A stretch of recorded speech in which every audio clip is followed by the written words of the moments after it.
Yo, DB Boxing Talk here, back at it again.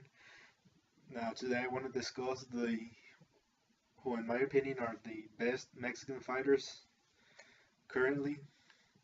So, at number five, I believe it's gonna be Miguel Berchelt because he's won a lot of great fighters. He won his belt against Francisco Vargas. It was in January 2017. He's fought. That fight, the Vargas fight, was a really good fight. He showed he can crack in that fight. Vargas hit him with everything and nothing hurt him. Now he's also fought Takashi Miura, and what I liked about him was that he showed that he's not one dimensional. Like after the Vargas fight, I remember seeing the highlights on HBO, and in the comment section, everyone was bashing that they were saying, "Oh, these guys are one dimensional, no skills whatsoever, no defense." But in the Miura fight, he showed that he can fight on his back foot. He boxed Miura's ass off. He won that fight pretty cleanly, and he knocked him down. I think it was round one. I don't know. It was early in the fight. He knocked him down. And recently, he's fought Mickey Roman, who is another great fighter.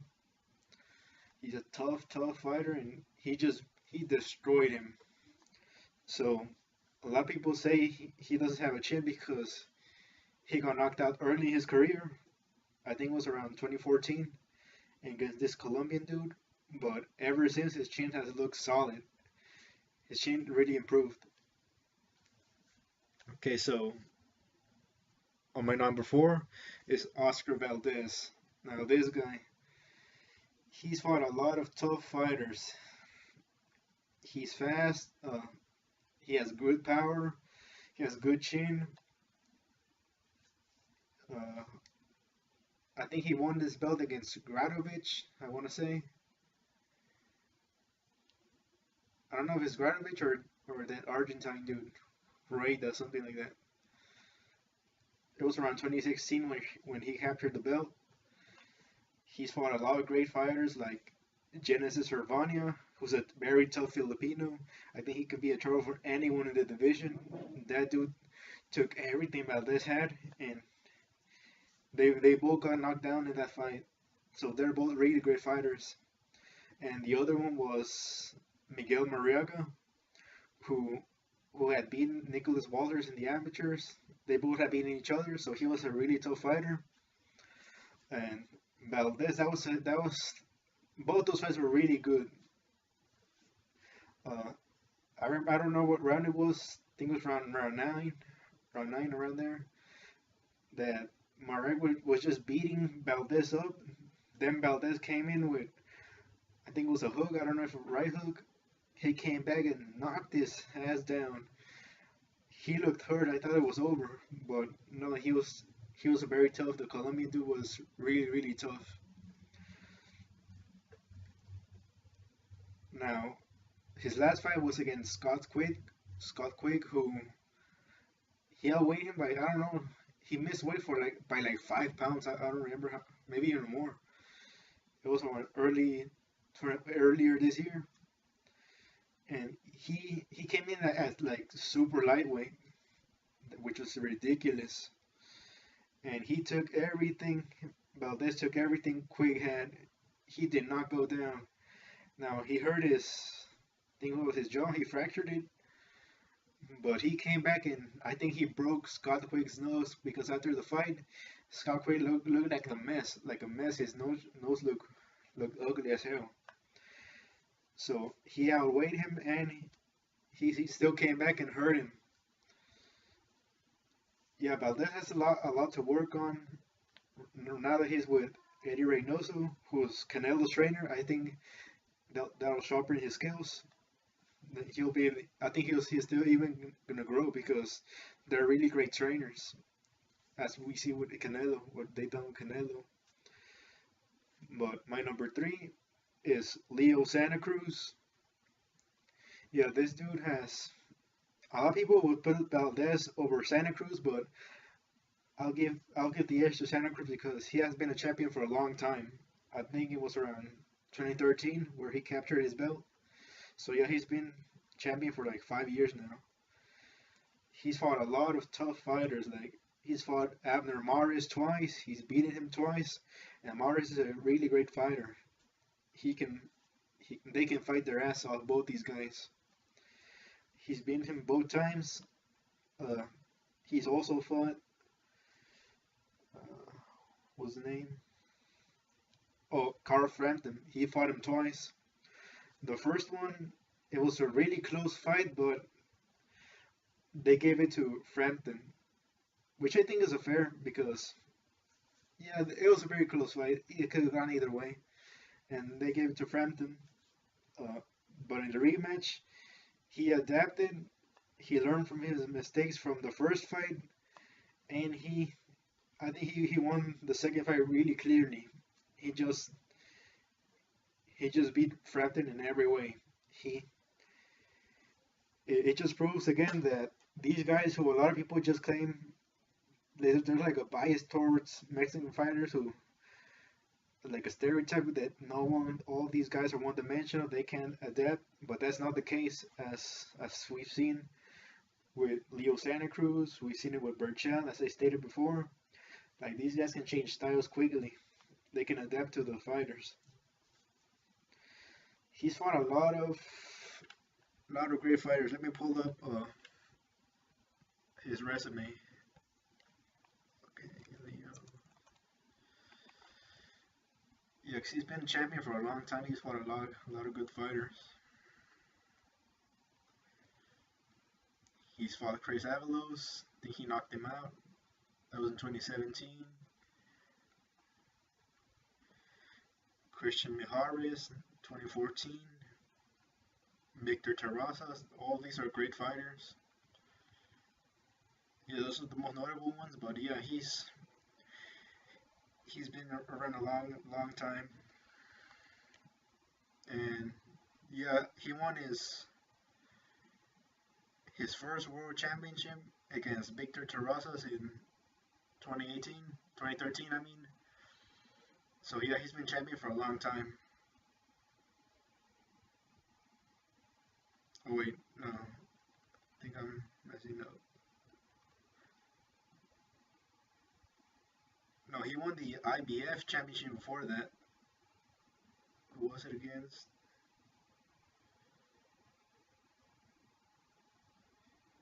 Vusi Malinga. He fought him in 2012. Wow, so he's been champion for 6 years now. About to go to seven. So yeah, he's been around a long time. So yeah, I think just because he has been champion like a long time, I'll give the edge to him or Valdez. Now on to my number two, who is Sordo Ramirez, Gilberto Sordo Ramirez. This dude won the belt in 2016 against a veteran Arthur Abraham. He boxed his ass in that fight. He beat him up. And I remember like earlier, like late 2015, when they were talking about that fight, that everyone was saying that oh he's gonna get destroyed. Abraham was too much for him, and no, he he basically trained really hard. He did all his homework on Abraham, and he just showed up and beat his ass. He beat him. I think I only gave Abraham like 2 rounds in that fight. Yeah, so he boxed him, and I also think Ramirez is the top dog at 168. I think he beats everyone in this division. And a lot of people don't like him because they say, oh, he's slow, he's one dimensional, but that's not the case. Most people would say that Benavides will beat him, but I don't think that way. I think it's the other way around. I think Ramirez would destroy Benavides because his work rate is really high. Uh, I remember it was early in the year, it was around June when he fought this Colombian guy, Romer Alexis Angulo, who gave him trouble. But these fighters, these unknown fighters, are the ones that are the most dangerous fighters in my opinion. You don't know what to expect because there's not much film on them. And let me pull up Angulo's record. Okay, so before that, he was 24-0 and 21 KOs. So yeah, he was undefeated, and he had like, what is that, like a 90, like an over 90% of KO rate. So yeah, that's those guys you need to watch out for, because there's no there's not a lot of footage on them, so there's not much you can do to prepare for them except just do what you do best. And the guy he fought before that was Habib Ahmed, who he was also undefeated. He was 26-0 with 18 knockouts, which is decent power. Not as strong as Angulo, but he's dangerous on the list, because I remember when this fight was announced, uh, everyone was bashing on Ramirez. Said, "Ah, he's fighting just a bunch of bums," and all that. So I went to check Habib Ahmed out, and I couldn't find anything, no videos on this guy. There was nothing on YouTube. So, like I said, these guys are the most dangerous because you don't know what to expect. That's what happened with how do you call it, with Isaac Dogbo or Dogbe, however you want to say it, with Navarrete. He wasn't that known. Navarrete wasn't that known. I had seen him fight. Um, I honestly had only heard of him when it was announced that he would fight Dogbe. So I went to look this guy up, and he was a beast. This is why boxers should watch other people's footage, just to be sure. Like, this is why these fighters are very dangerous. So same thing happened to Felix Verdejo versus Losada earlier in the year. He didn't know much about him, but he had a high knockout ratio and he whooped Verdejo's ass. So yeah, these fighters are very dangerous. I can never state this enough. Now Ramirez, the best name on his resume without a doubt is Jesse Hart, who in my opinion he could beat most of these other guys at 168. I think he gives guys like Benavides, he will give him a run for his money, honestly, because he is fast as hell, and those uppercuts, they're really strong. So yeah, he gave him hell for those two fights. I was very nervous. I didn't know which way it was gonna go because it was a really close fight, and sometimes judges like to judge fights based on different things. Sometimes on defense, sometimes on accuracy, sometimes on who's the aggressor. So in that way, you didn't know who was gonna win. Now I do think Ramirez edged both those fights, but just by like a round or two in both those fights, because Jesse Hart got knocked down in the first fight. He goes round number two. Then he got destroyed up until like round five. Then he started to come back. He boxed Sordo. He was catching him clean with those uppercuts, but Sordo's chin came through. I think he only got hurt like once or twice in that fight, but nothing really big. Those punches bothered him a bit, but he recovered quickly. So this is why I think he's a very complete fighter. I think he will destroy someone like Callum Smith, who when he fought Groves, he did not look that good in all honesty. I think Groves was doing good up until his like size caught up to him. His size, his age, he previously had like an injury. He just had surgery in his one of his shoulders, so I don't know if that was a factor, but I think he will not. I don't think he beats Ramirez. A lot of people were saying, "Oh, Cal Smith's gonna destroy him," but I don't think that's the case. Ramirez just has a very high work rate. I think he'll outwork everyone. I think the only one that actually could give him trouble is Uzcategui, who can actually box, and he's very similar in a way to Ramirez. They both have high work rate, so that's gonna be the best fight in my opinion at 168. But now after the Jesse Hart fight, the rematch, he stated that he wants to move up to a light heavyweight, which is 175. And I'm not sure if that's a good, because there's a lot of great fighters there. There's Alexander Vosik, there's a Bivol, Elader Alvarez. All these guys are dangerous as hell. So I think he's big for the division. I don't think he can. He might not be able to make the 168 as comfortable as he wants. He might have more power at 175 because that will be like his natural weight. So yeah, it's up to him. I personally think he should stay at 168 and clean out the division. But if he feels comfortable at 175, then go ahead and move. Now on to my number one, and I don't think there was any doubt who number one is gonna be. It's gotta be Saul Canelo Alvarez. Now, this guy has fought almost everybody. I think he started in welterweight, I believe. He fought a lot of people. He fought Shane Mosley, who a lot of people criticize because they say, "Oh, Mosley was old. He was he was old as shit and stuff like that." And but that's not the case because at the time it was around 2012. He was around 22 years old. So that was a good fight. Mosley was an experienced veteran, and that was the fight that brought Canelo more into the mainstream because it was in the Mayweather Cotto undercard. It was like and that the same card. It was like the fight before that one. I remember it being Canelo Mosley. Now that's a good fighter. That's a good fight for a guy who was just starting off because at that time Mosley was still active. He had just fought. I think it was Pacquiao. I think it was a year earlier.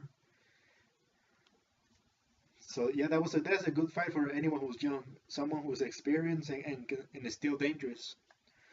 He's also fought guys like Austin Trout. I think he just edged that fight. That was in 2013. Um, and yeah, I think Trout was undefeated up until he fought Canelo. So Canelo basically took his O away, say zero away. Then he fought Mayweather. We all know how that fight went. Uh, he was a he was dehydrated and stuff. But let's be honest, Floyd Mayweather is one of the best boxers ever. So it wasn't much of a shock. I think it would be much different if they fought now because he's advanced so much. But yeah, Floyd's old. Let's be honest. That won't be an attractive fight.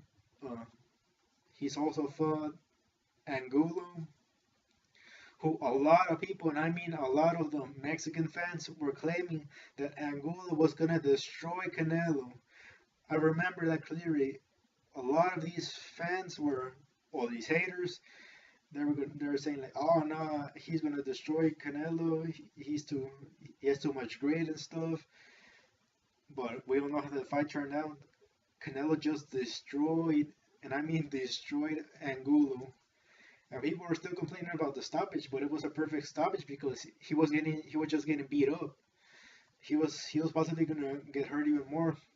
That's why we see all this brain damage in the sport because referees don't stop the fights early when these guys are just getting beat up. So it was a perfect stoppage in my opinion. Now he's also fought Lara, which was a very controversial fight.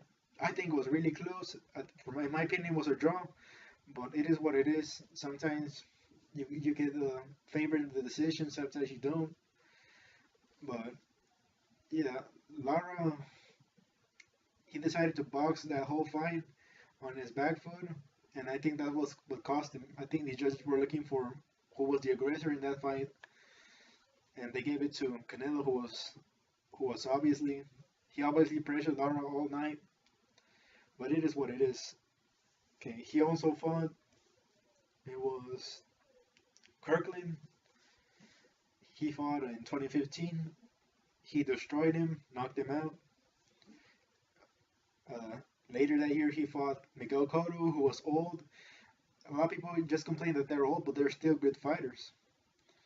So I remember he still went on to win another championship after that. So yeah, that's still a really great name on his resume. He looked beautiful in that fight. Canelo boxed his ass off.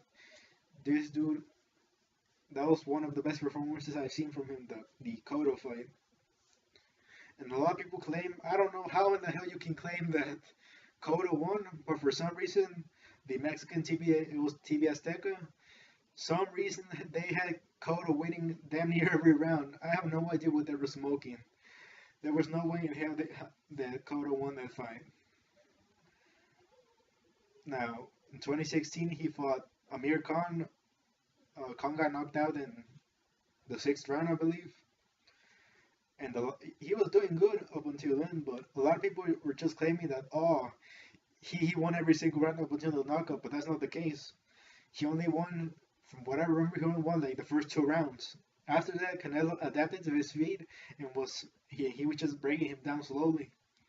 But then body punches were really hurting Khan. He didn't look as sharp around round three and onward as he did in the previous two rounds. So that's not the case that Khan was winning the fight up until the knockout. Canelo was adapted really good to Khan's speed. Now, next he fought Liam Smith, absolutely destroyed him. He really those body punches were crisp, clean, and in my opinion, Canelo is currently the best body puncher in boxing, no doubt. Some people say Spence, but Spence hasn't fought a lot of great fighters. He's fought a lot of smaller ones like Ocampo, who had mediocre power. Not to take anything away from Spence, but Canelo just fought the better fighters. He's a proven fighter. Spence, in my opinion, is still not a proven fighter. Now, onto the Triple G fights. Well, let's talk about for very quickly the Chavez fight, the Chavez Jr. He destroyed him. Chavez didn't do shit. Uh, he just came to for the money. But yeah, it is what it is. He boxed his ass off. He couldn't do anything. Whenever he threw a punch, Canelo was just there to counter it. I think that was what he just didn't want to risk anything else. So he just decided, I'll get paid anyway. I'll just get beat up. Now onto the Triple G fights. Oh boy. Now the first one, that one was a really close fight. In my opinion, that was a draw. A lot of people are claiming robbery on it, that Triple G got robbed. He was the aggressor. But like I said, the judges tend to judge fights differently. Some judge on who's the aggressor, some judge on who's landing the cleaner punches, some judge on defense. And yeah, Triple G was the aggressor, but he wasn't really landing that much. Like I think Copy Box is honestly flawed because in the first round, for some reason, I remember it said that Triple G had done like over 20 punches, and I could just not see that. I viewed that round multiple times, and nowhere did he land anything above 10. And I gave that round to Canelo. I gave the first three rounds of that fight to Canelo, and I believe he was. It's been honestly like months since I've seen that fight, so I don't remember who I gave which specific round, but I remember it was around the draw. I had it, so it wasn't a robbery if it had gone either way. Robberies are only when, like, let's say the Pacquiao Bradley, the first fight, that one was a robbery. I think I only gave Bradley like one round. I don't see how you can give Bradley any more rounds. That was a legit robbery. But when a decision doesn't go your fighter's way, that's not necessarily a robbery because it could be a really close fight. Judges, like I said, the judges judge fights on different things, and some of those rounds were really close. Like some of the rounds I gave Triple G were close. Some of the rounds I gave Canelo were close, and that it is how it is. Everyone has a different perspective. Now the second fight, oh boy, this one was really tough to judge in some rounds. Canelo came in as the aggressor in this fight. I think I gave Canelo the first three rounds, and the last three rounds he might have won like one or two in between, but I don't remember. I haven't watched it like since obviously since the fight was in September. I think I watched it like the next day again. I rewatched it, but I think I had Canelo ahead by like one round, one or two rounds. But I think he edged it. Both fights were close. There was no way in hell you could call that a robbery either way. like I said, robberies are only when the complete opposite guy won. When like I said, the Pacquiao Bradley fight, that was a robbery, no questions about it. But this one, most people I think would agree that Canelo definitely won this one. It was a close fight, but I think he definitely won it. Now it wouldn't be a robbery either way though, because a lot of people just I think it's just they just hate Canelo. Let's be honest, they hate Canelo. He can knock everyone out, and everyone will still find an excuse to say something bad about him. Now onto his most recent fight, which is the Rocky Fielding fight. He just destroyed Rocky Fielding. A lot of people are criticizing him, but it's a stay busy fight, a stay busy fight. Uh, Obviously, he wasn't going for the top dog at 168 immediately, because this one was just used to make up for the fact that he didn't fight twice this year. He hadn't fought twice this year because the Cinco de Mayo fight was scratched because of the clenbuterol scandal. So yeah, I think he just wanted to fight 2 times a year. So he just made that fight. He looked beautiful in that fight. Absolutely destroyed Rocky Fielding. Fielding's not the greatest fighter, but it's a good fighter for it to be your first fight at 168. He had only lost once against Callum Smith, who was the winner of the Super Series tournament. And yeah, it's a great fight for anyone moving up. So anyway, that was my 5 picks on who are the best uh, Mexican fighters, current Mexican fighters. Uh, I might have another list soon, but for now, that's about it. So again, if you want like these types of videos, you want discussions, um, post-fight reviews, prediction videos, all these types of boxing, anything related to boxing, so just subscribe, and you'll get a lot of that content soon.